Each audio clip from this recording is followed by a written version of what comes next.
Vous pouvez fournir à l'élève qui doit écrire ses réponses une feuille blanche, un peu comme lui fournir une feuille lignée en classe parce qu'il n'a pas de papier avec lequel écrire.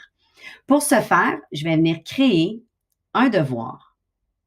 Je vais donner un titre à mon devoir, par exemple, tes notes de cours, mettre des instructions sur ce à quoi je m'attends et je peux venir ajouter des fichiers. Je pourrais, par exemple, lui partager un document qui est en format Word et que l'élève n'est pas en mesure de modifier, mais pourrait consulter et écrire dans un autre document. Ça pourrait être un lien vers un site Internet, lis le texte, écris-moi tes notes dans un document. Ça pourrait être un fichier que j'ai sur une clé USB ou sur mon ordinateur qui est dans un format que l'élève ne peut que consulter. Ou encore, ça pourrait être une vidéo que je lui fais visionner, mais je veux qu'en plus de visionner la vidéo, il prenne des notes dans un document. On va attacher un fichier juste pour les besoins de la cause pour montrer à quoi aurait l'air le devoir. Donc, je vais choisir un document que j'attache, mais que je ne veux pas que l'élève modifie. Par exemple, cette présentation. Donc, celle-là, elle est consultable par les élèves. Ça pourrait être plein de choses. Vous avez vu toutes les possibilités, mais celle-là, je veux seulement qu'il puisse la consulter. Je ne veux pas qu'il écrive dans ma présentation. Je veux qu'il écrive dans un document. Donc, je vais venir créer un document. Une fenêtre va s'ouvrir pour me permettre de modifier ce que je veux modifier dans le document. Je pourrais donc le renommer parce que le document s'appelle par défaut document sans titre. Donc, je l'appelle mes notes et je pourrais même venir taper des instructions ici pour les élèves. Donc, je pourrais leur écrire prends des notes ici, s'il vous plaît. Donc, je pourrais écrire des petites instructions, mais ce n'est pas nécessaire. Je pourrais aussi laisser la page vide. Quand je suis sûre que j'aime bien là, mon petit document ou ma page vide, je lui ai donné un nom, je peux fermer. Et quand je vais revenir ici, je vais avoir l'option consultable par les élèves. Je veux venir la changer. Ce document-là, il n'est pas seulement consultable, je veux qu'il soit pas modifiable par les élèves, ce qui ferait que tous les élèves sont dans la même prise de notes.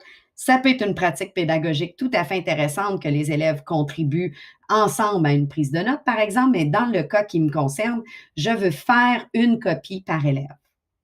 Lorsque je suis prête, je prends le temps de voir est-ce que je veux l'envoyer à plus d'un groupe, à tous les élèves, est-ce qu'il y a des notes ou pas de notes, est-ce qu'il y a une date limite, est-ce que je veux le mettre avec un thème et encore est-ce que je veux ajouter une grille. Dans mon cas, aucune de ces réponses, tout est beau, je suis prête à publier le devoir.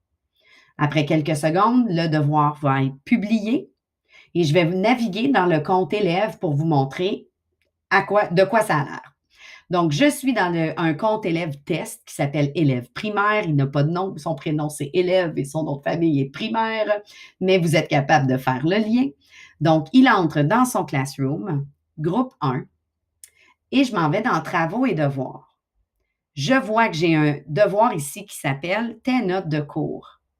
Et dans mon devoir, j'ai une présentation que je consulte et j'ai un document. Quand j'ouvre le document, remarquez qu'il ne s'appelle plus seulement mes notes. Il s'appelle maintenant élève primaire. Vous vous souvenez que j'ai dit que son prénom était élève et son nom de famille était primaire. Donc, chaque élève de votre groupe a maintenant un document à son nom, sa copie. Mon élève m'écrit ses réponses ici et peut faire remettre le devoir. J'ai terminé comme élève, c'est beau, parfait, oui, je veux remettre le devoir. Ça peut que la première fois qu'il fait ça, il y a des bulles comme les bulles qui ont apparu pour moi parce que c'est un tout nouveau compte d'élève. On clique, ça s'en va, les fois d'après, c'est terminé. Mais c'est une façon de guider l'élève la première fois aux différentes sections. Donc, tout est fait, mon devoir est fait. Je vais maintenant revenir comme enseignante pour vous montrer que quand je clique sur note de cours, et que je fais afficher le devoir, je peux maintenant voir que mon élève primaire m'a remis sa copie, alors que mon élève secondaire n'a toujours pas fait son devoir. Et si je clique sur l'élève, je vais pouvoir voir son travail. Vous devriez voir le mot réponse que j'ai tapé.